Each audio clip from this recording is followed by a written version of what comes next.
Good evening and welcome to Gravitas. I'm Palki Sharma Upadhyay. Let's get started.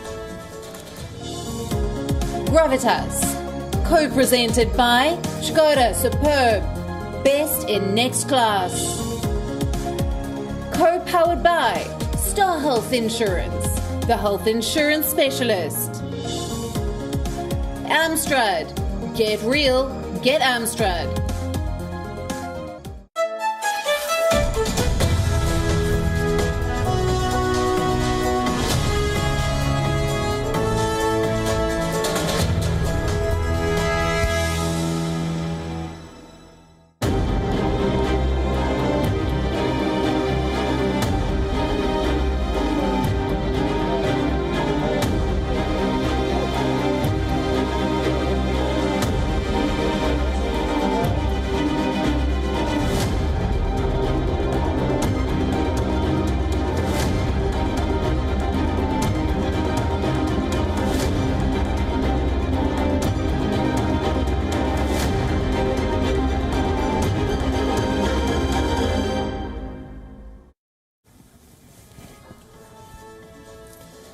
What goes around comes around, and it's no different for Saudi Arabia. The kingdom that was home to 9/11 attackers is now on target of terror groups. 15 of the 19 Al-Qaeda terrorists involved in the 9/11 attacks were Saudi citizens, and now there have been 2 lone wolf attacks targeting Saudi Arabia. Last month, an ISIS spokesperson called for attacks on oil infrastructure in Saudi Arabia. Crown Prince Mohammed bin Salman has vowed to fight the ISIS with an iron fist. The question is, when and how did this turn happen? For years, Saudi Arabia has been accused of harboring and financing terrorists. At what point did they train their guns on Riyadh? On Gravitas tonight, we'll discuss. Also on the show, the countdown has begun. A vaccine rollout may now be a matter of weeks, but as always, conditions apply. We'll tell you all about it. The US presidential race may be over, but Trump and Biden are still competing to prove who is tougher on China. Barack Obama's memoirs feature Indian Congress leader Rahul Gandhi, and social media in India can't seem to get enough of it. And in Turkmenistan, a dog memorial is making headlines. We'll tell you why, but we begin as always with Gravitas Global Headlines. India hit back strongly after Pakistan's unprovoked shelling following a foiled infiltration bid. Indian Army destroys several Pak bunkers along the line of control. Indian Army sources say 7 to 8 Pakistan Army soldiers, including special service commandos, have been killed. A suicide car bomb exploded at the western entry gate of the Afghan capital, killing at least 3 government security troops and injuring 4 others. Interior Ministry spokesman Tariq Aryan said the explosion targeted a government forces checkpoint near the gate. Footage from the Shusha region in Nagorno-Karabakh shows dozens of dead soldiers along the roadside. The area has been at the center of fighting between Armenian and Azeri forces. A ceasefire halted military action in and around Nagorno-Karabakh. Azerbaijan has said it captured Shusha on Sunday.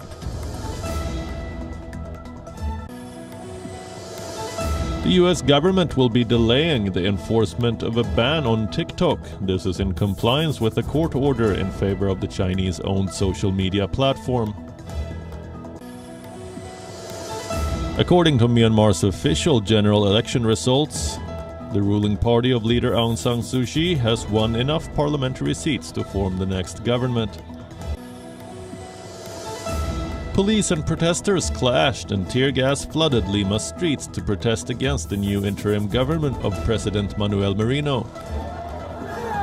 Demonstrators took to the streets for a 3rd consecutive day to show their dissent. Merino was sworn in as the new president on Tuesday after his predecessor, Martin Vizcarra, was voted out by lawmakers in Congress amid corruption allegations. France marked 5 years since 130 people were killed by Islamic State extremists who targeted the Bataclan concert hall, Paris cafes and the National Stadium. Prime Minister Jean Castex led other dignitaries at silent ceremonies at multiple sites targeted by coordinated attackers around the French capital on 13th November 2015. 39 people have lost their lives after Typhoon Vamco brought powerful winds and torrential rains to the capital Manila and nearby provinces, damaging tens of thousands of homes. Argentina's perfect start to the 2022 FIFA World Cup qualifiers is over after a 1-1 draw against Paraguay in Buenos Aires. The visitors led through Angel Romero's 21st minute penalty, but Argentina fought back, level from a corner headed in by Nicolas Gonzalez. Captain Lionel Messi then had a goal controversially ruled out early in the second half. The draw sees Argentina climb a point above Brazil at the top of the standings, having played an extra game. Women's 400 meters world champion Salwan Nasser faces a 2-year ban and the prospect of missing the Tokyo Olympics. The Athletics Integrity Unit has appealed against Nasser's exoneration last month for an anti-doping violation. The Nigeria-born Bahraini had missed 3 out-of-competition tests last year, triggering an automatic suspension, but was let off on a minor procedural violation from the doping inspector. Tonight we'll tell you the story of a kingdom.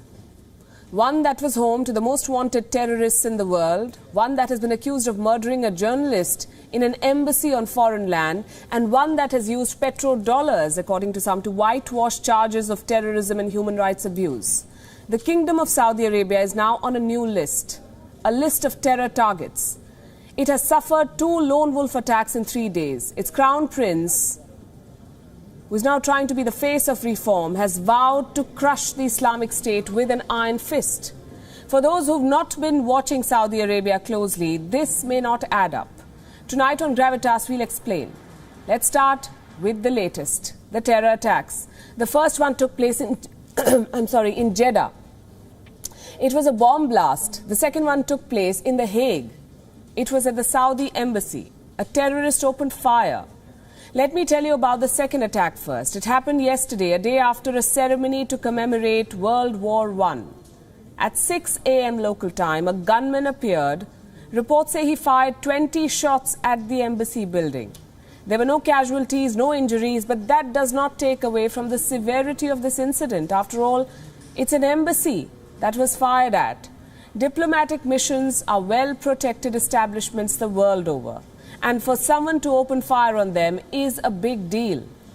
Saudi Arabia has described the act as cowardly. Now let me tell you about the first attack. It took place on Wednesday, an explosion in Jeddah. This attack was much bigger. It was at a ceremony to commemorate the end of the First World War. The French consulate had organized this ceremony at a cemetery in Jeddah. Diplomats and representatives of France, Greece, Italy, the United Kingdom and the United States were all present. At this ceremony, an improvised explosive device was detonated. Reports say the bomb was hurled over the wall of the cemetery. There was an explosion, there was panic. We heard from an eyewitness. Listen to what he said. The consul started his speech at around 8:15, and as soon as he finished, the explosion took place, which was tens of meters away from us. People panicked and rushed to leave the cemetery. I saw a soldier who had his face covered in blood. I asked other soldiers to take him to the hospital quickly. Although he was covered in blood, he was able to walk. The situation was complicated as people were shouting and wanting to leave from the same door. People were in a total state of panic.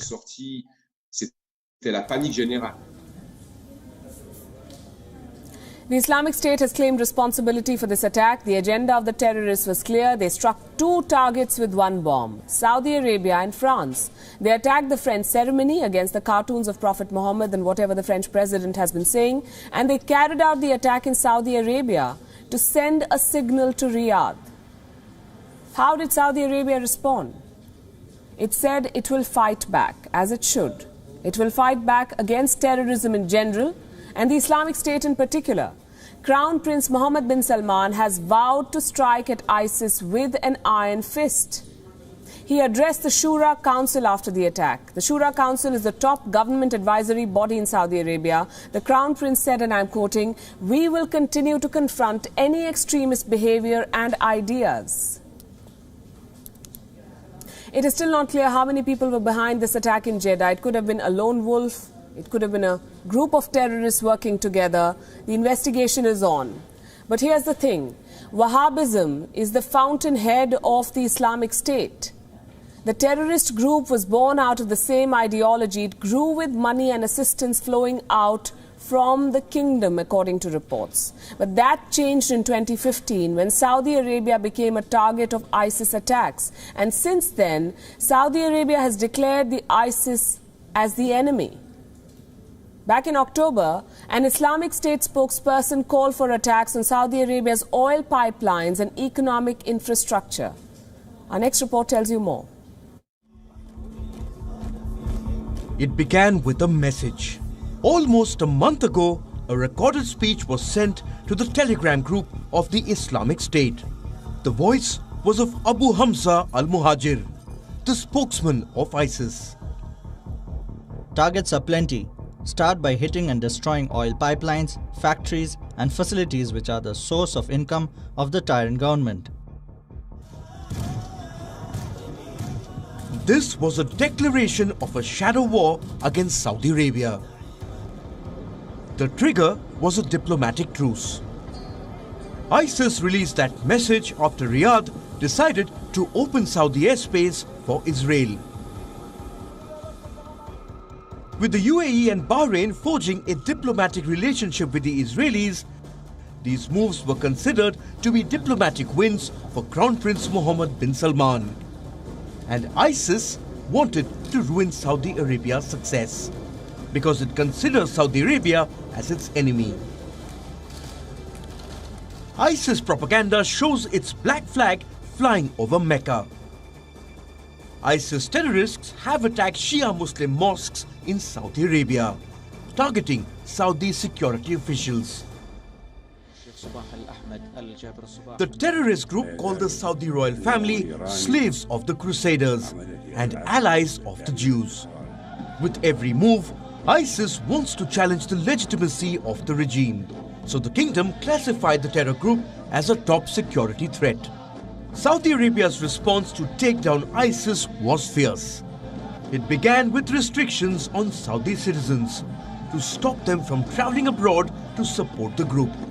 According to a report in 2016, more than 1,600 ISIS supporters have been arrested, with the kingdom's security officials going into an overdrive to foil attacks. The Islamic Military Counter-Terrorism Coalition is a result of Riyadh's crackdown. This is a military alliance of 41 countries built by Saudi Arabia to conduct joint operations against ISIS. Pakistan's former army chief Rahil Sharif serves as the head of this alliance. But it's not been enough. Despite the crackdown, ISIS was able to build a considerable support base in Saudi Arabia. A study in 2015 found that 2,500 Saudi citizens joined ISIS as foreign fighters, making Saudi Arabia the second largest contributor. But after the losses in Syria, ISIS has become weak. It has lost its muscle, but retains channels to influence lone wolf attacks around the world. The recent attacks in Europe are proof. ISIS may not pose a direct threat to the Saudi regime now, but it has the power to fuel chaos in the kingdom and keep its shadow war going. Bureau Report, WION, World is One.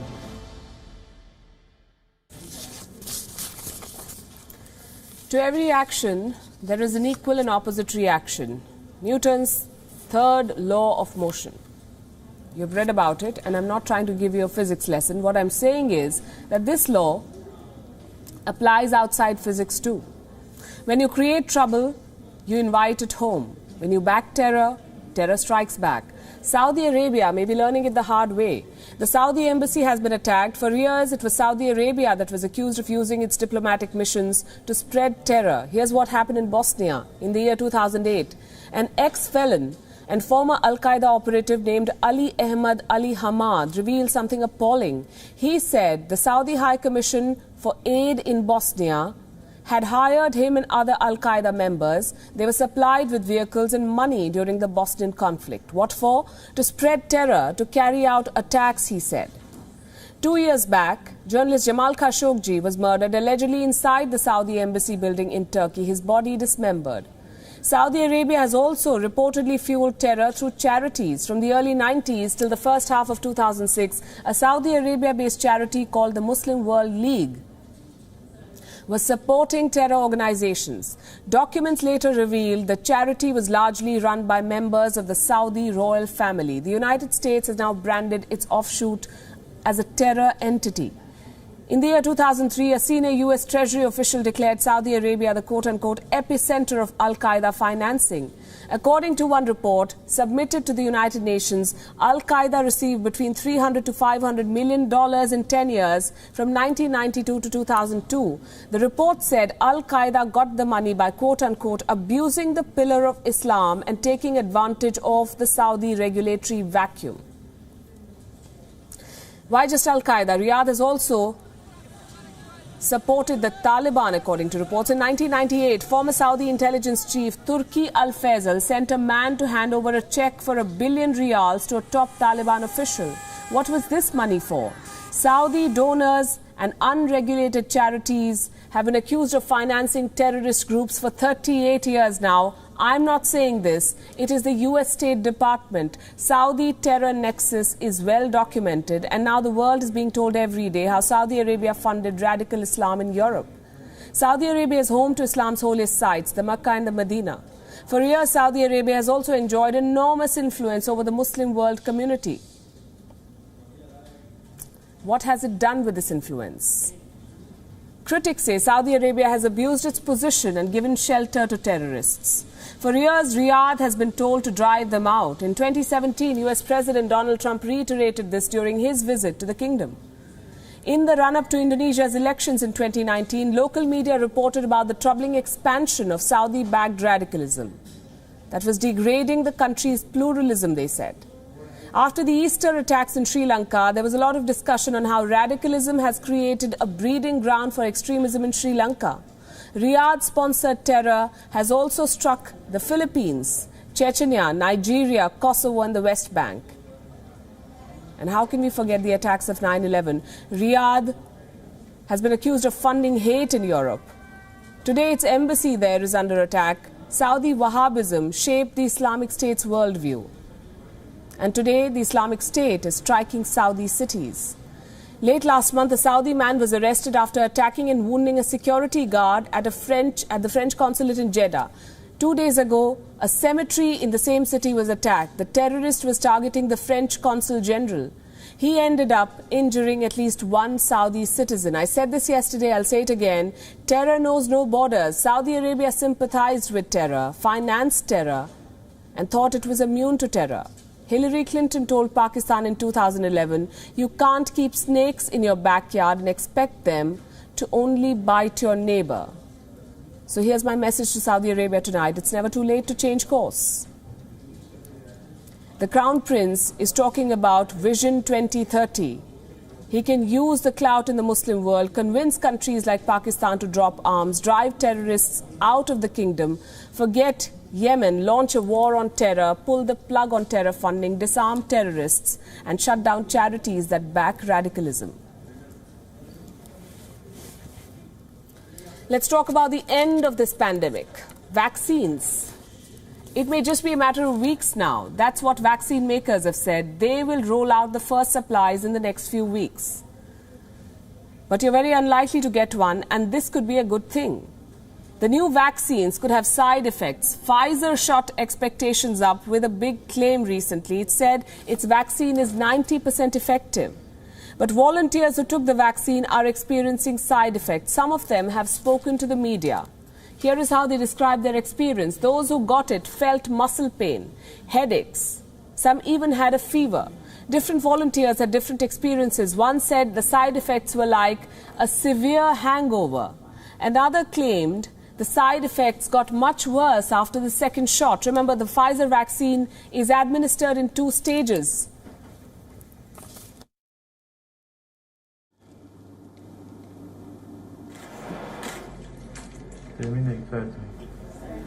The second shot is given 3 weeks after the first. It's called the booster shot. One volunteer said their symptoms disappeared quickly. BioNTech, the firm that is working on the Pfizer vaccine, remains confident. They are in dialogue with various governments for approvals. We are at the moment in a close dialogue with regulators around the world. We are talking to the European Medicinal Agency. We are talking to the FDA. We are talking to Canadian Health, to the UK authorities, to the Chinese authorities, to Japanese authorities. And first authorizations or conditional approvals could happen in the United States or in Europe. But the earliest time point for starting supplying vaccine will most likely not before mid of December. And this mid of December will also not mean that the situation will dramatically change. So we have to expect that this will be really a difficult winter. It will become worse before it gets better. So we will feel the first reliefs in the starting with March, April next year, and ideally we would have a better controlled situation in mid of next year. So what's the takeaway for you? Is the Pfizer vaccine unsafe? Will these vaccines make you sick? The answer to these questions is a resounding no. Some symptoms like fever and muscle pain are common. Even some flu vaccines cause this. These are not serious side effects. They're just unpleasant. You may feel like you're down with the flu for a few days, but they do not pose a threat to your life, and not everyone may feel these side effects. Just like medicines, even new vaccines can have acceptable side effects, and this is just the first round of vaccines. With time, the vaccines are expected to get better. They may just work with 1 shot and not 2, and they may even come without side effects. Knowing about the side effects is necessary, as these vaccines may not be suitable for everyone, especially for those who have pre-existing health conditions.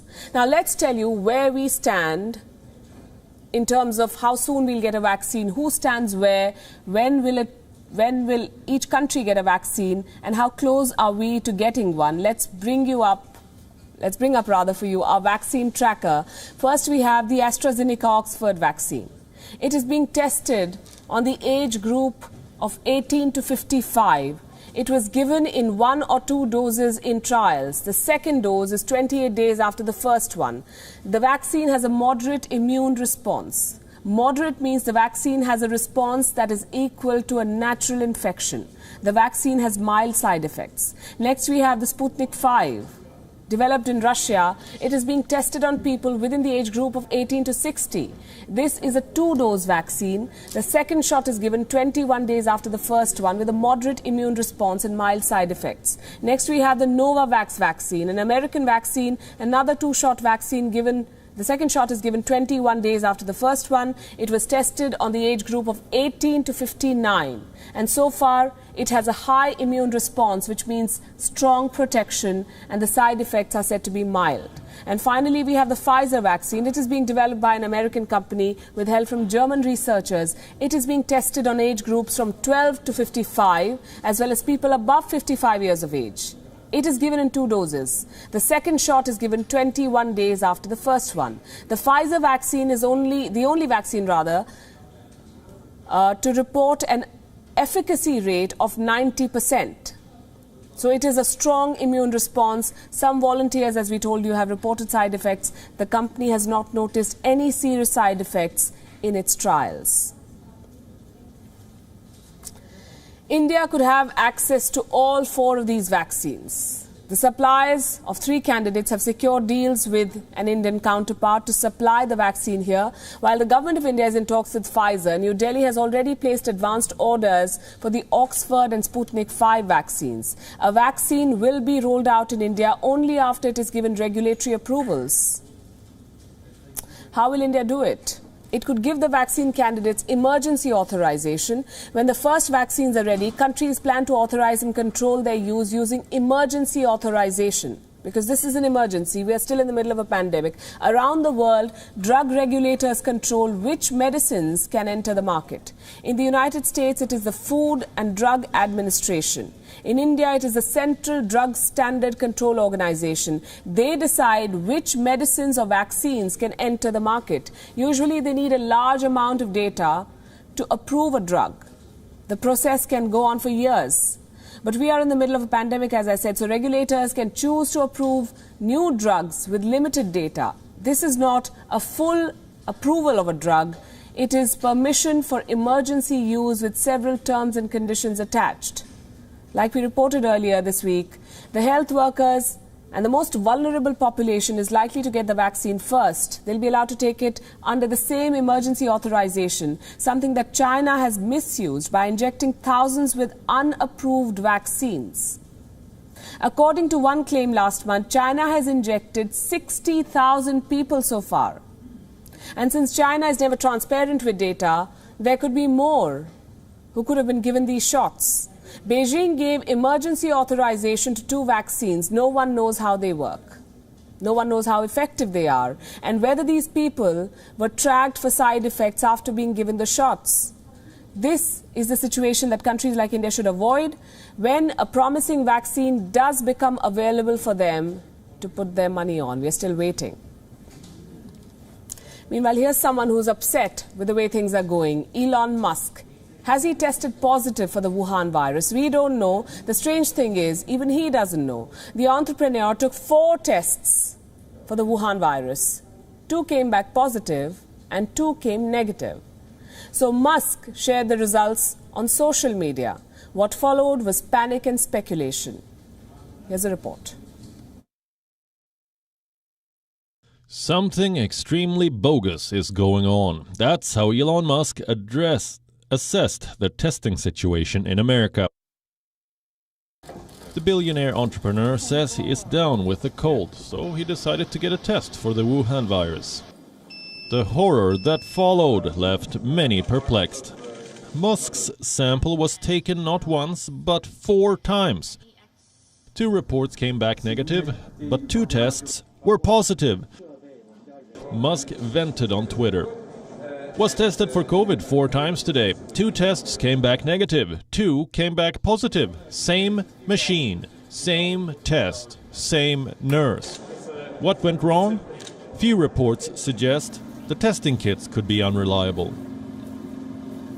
Musk said he took antigen tests made by Becton, Dickinson and Company, one of the many rapid tests in the American market. While these kits give the result early, medical experts say they are unreliable. Doctors instead prefer the PCR tests, where samples are collected from the nose and throat of the patients.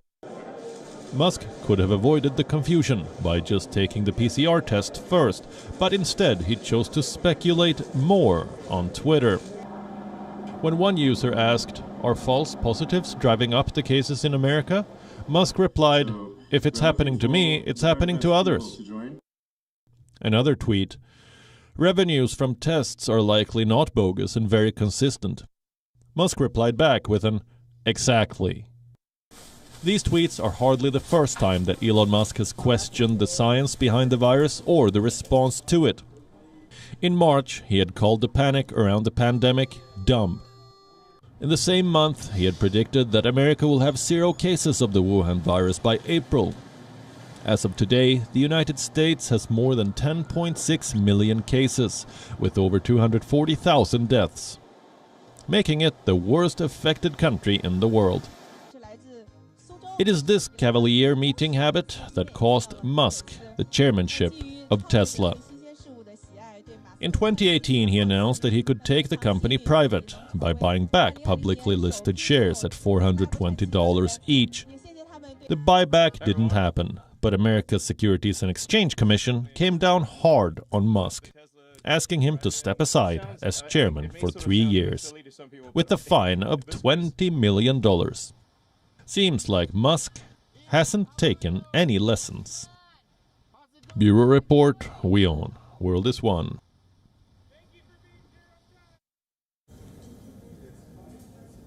Former US President Barack Obama is back in the news. He's publishing a book on his time in the White House. A few excerpts have been released.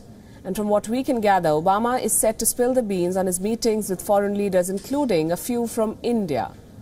Here's more. Obama is publishing a memoir called A Promised Land. It features two Indian leaders prominently. One is Congress leader Rahul Gandhi. He has a nervous, unformed quality about him, as if he were a student who'd done the coursework and was eager to impress the teacher, but deep down lacked either the aptitude or the passion to master the subject. Scathing words from the former president. Obama also writes about Congress President Sonia Gandhi. Not about her style of politics or personality, but about her looks. The New York Times review sums it up like this. We are told of the handsomeness of men like Charlie Crist and Rahm Emanuel, but not the beauty of women, except for one or two instances, as in the case of Sonia Gandhi. The former Prime Minister Manmohan Singh is described as having a kind of impassive integrity. This memoir details Obama's meetings with multiple world leaders. Like Russian President Vladimir Putin, he's been compared to a street-smart ward boss, basically a leader who has absolute control over everything. Physically, he says, Putin was unremarkable. An interesting anecdote is about former Chinese President Hu Jintao. He supposedly droned on and on from stacks of papers during bilateral meets. Obama writes that they could have just exchanged the papers instead. It would have saved a lot of time. He also writes about his deputy, now the president-elect. Joe Biden is described as a decent, honest, and loyal man. But there is a mention of his famous temper. Obama says that Biden might get prickly if he is not given his due. No Obama memoir will be complete without the birther theory. He has his successor, Donald Trump, to thank for that. Trump sought to delegitimize Obama's presidency by claiming he was born in Kenya. There is a striking similarity to what is happening with the elections right now. Internet and social media, whether it's suggesting that there were illegalities or fraudulent votes cast in this election, when everybody who's looked at it objectively says that Joe Biden has clearly won. Whether, as I write about in the book, at the end of the book, Donald Trump suggests that I wasn't born in the United States, despite the existence of birth certificates and birth announcements. In 2009, when Obama was awarded the Nobel Peace Prize, he reacted with, "For what?" a statement that rang true when he started pounding Libya with airstrikes. Receive this prize. The memoir is set to be released in two parts. The first ends with him meeting the Navy SEALs before their Bin Laden mission. Not much of a cliffhanger, since we all know how that story ended. Bureau Report, WION, World is One.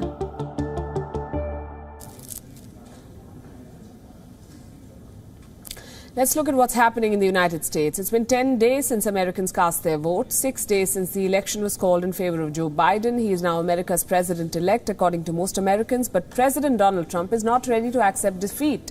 He has also put Biden's transition in limbo.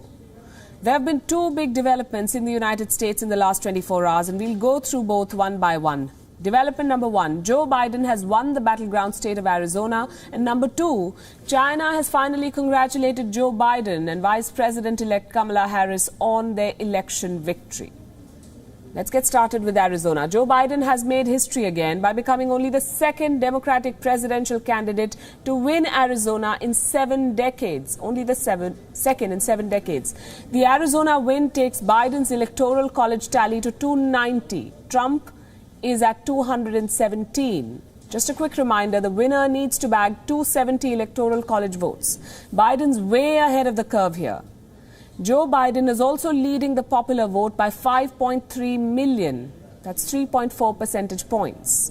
Counting is still on in 2 states. Georgia has a deadline of the 20th of November. North Carolina needs to finish counting votes by the 24th of November. Biden is leading in Georgia right now. Trump is ahead in North Carolina. Now development number 2. Wishes pouring in for Joe Biden and Kamala Harris all the way from China. After refusing to acknowledge the election result for days, China has said that it respects the choice of American people. We have been following the reaction to the US presidential election of both the United States and the international community. We respect the choice of the American people. We extend congratulations to Mr. Biden and Ms. Harris. Meanwhile, we understand that the results of the US election will be determined according to US laws and procedures. China was one of the few countries that had not acknowledged a Biden win. Just in case you're wondering, Vladimir Putin's Russia, Kim Jong-un's North Korea and Jair Bolsonaro's Brazil are also on that list. They have still not wished Biden and Harris. Russia said that it could wait for the official election result. North Korea and Brazil have said no such thing. But instead of waiting on these countries to wish the president-elect, here's something else that will be more interesting to watch out for. How do you think Donald Trump will react to China wishing Joe Biden on his win? That's interesting because the US presidential election might be over, but there's still a competition on between Joe Biden and Donald Trump when it comes to China. Both are trying to show Americans that they are the perfect fit to take on Beijing. Here's a report.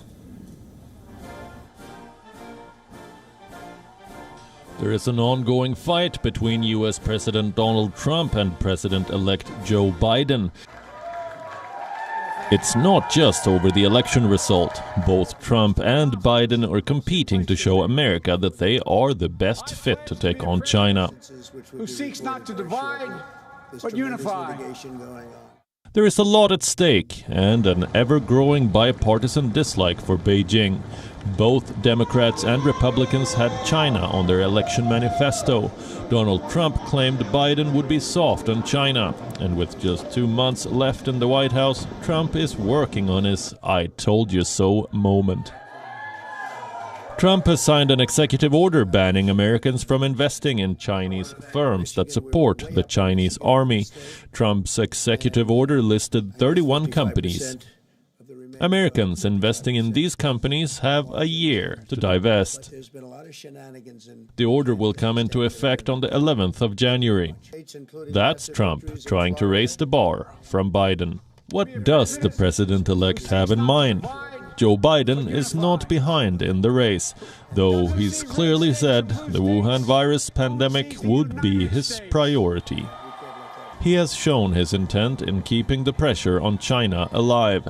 Joe Biden called on Quad allies. His message to them was to secure the Indo-Pacific.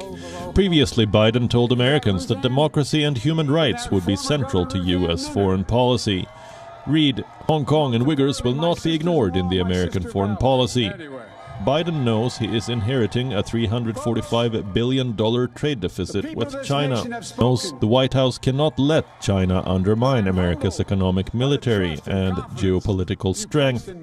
But Trump is bent on proving the American mandate was stolen, the election was a fraud, and that Biden will let his voters down. Whatever happens to the election, the news for China is unlikely to improve. Bureau Report, WION. World is one. The war in Ethiopia has spiraled into a massive humanitarian crisis. Hundreds have been killed, many more displaced. Talks appear to be the only way out, the only way to avoid more bloodshed. But both sides remain defiant. Tigray's regional leadership is unwilling to surrender, and the Prime Minister of Ethiopia is riding high on recent military gains. War is the epitome of fail for all involved. I know because I have been there and back. War is the epitome of hell. That was Prime Minister Abiy Ahmed after receiving the Nobel Peace Prize last year. Today, he is a wartime leader, marching his troops into his own country. On Thursday, Ahmed claimed a major victory. His forces captured western Tigray, but at a high cost. The ethnic fault lines have re-emerged. There are reports of a massacre. Hundreds of civilians hacked to death by forces loyal to the regional leadership.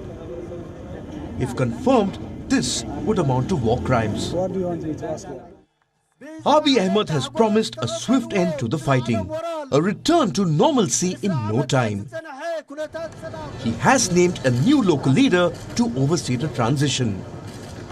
We are confident that in a relatively short period of time, we will accomplish our objectives and create a conducive environment for life to return to normalcy for our citizens in Tigray. But this is easier said than done. Tigray is a battle-hardy province. Its leader has vowed to fight till the end. Although he is putting up a brave front, the Prime Minister too is buckling down for the long haul.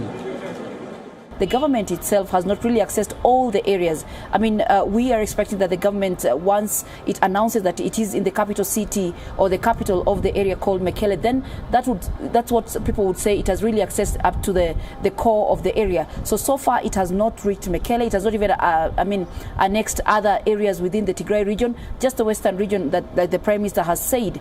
And mainly because the government has admitted that communication channels are being controlled by the leadership in the north. In Addis Ababa, the government launched a civilian blood drive. Hundreds turned up to donate. The war is popular among non-Tigrayans, but casualties are mounting.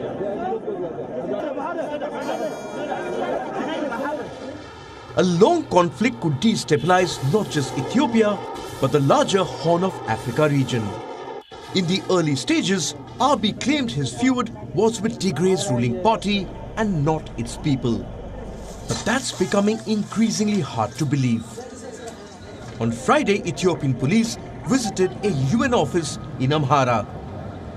They wanted a list of Tigrayan people working there. That's not all. A Tigrayan official at the African Union was also fired. The order came directly from Ethiopia's defense minister. The reason? Alleged disloyalty. The fighting in Tigray has displaced more than 14,000 people. Among them are thousands of minors. They are fleeing en masse to neighboring Sudan. But the country does not have the resources to host these many people. The only way Ethiopia can avoid more bloodshed is if PM Abiy relents. If he agrees to talks with Tigray's leadership. The 2019 Abiy would have wanted talks. All he needs to do is listen to his own advice. Bureau Report, WION, World is One. Turkmenistan has a new attraction, a giant dog statue. It's located right in the middle of the capital and it is coated with gold. This might appear strange to you, but for most people in this country, strange has been the norm, all thanks to their president. There's one thing you need to know about Turkmenistan. They love their animals, especially their dogs and horses. Don't believe us? Take a look. This is Turkmenistan's latest statue. It was unveiled in a large ceremony with much fanfare. It's a gilded dog, a local breed called Alabay. Turkmenistan's president, Gurbanguly Berdimuhamedov, absolutely adores them. He has written an entire book about the breed. Back in 2017, he gifted one to Russian President Vladimir Putin. Dogs and horses are a source of national pride here. Herding is the primary occupation. This particular breed, the Alabai, is known as the wolf crusher. It is perfectly suited to defending cattle. As for the gilded statue, that can be attributed to the president's penchant for drama. The dog statue joins a cityscape that is already dotted with statues, literally dozens of them, including one of the president himself on a golden horse. It may all seem very farcical from the outside, but Turkmenistan's reality is quite different. Berdimuhamedov has been in power since 2007. Elections are just a formality here. The gilded statues are meant to divert attention from years of misrule. Bureau Report, WION. World is One. With that, it's a wrap. We're leaving you with Gravitas Images as always. Have a good weekend and a very happy Diwali to all of you. See you on Monday. Je te mets de l'autre côté et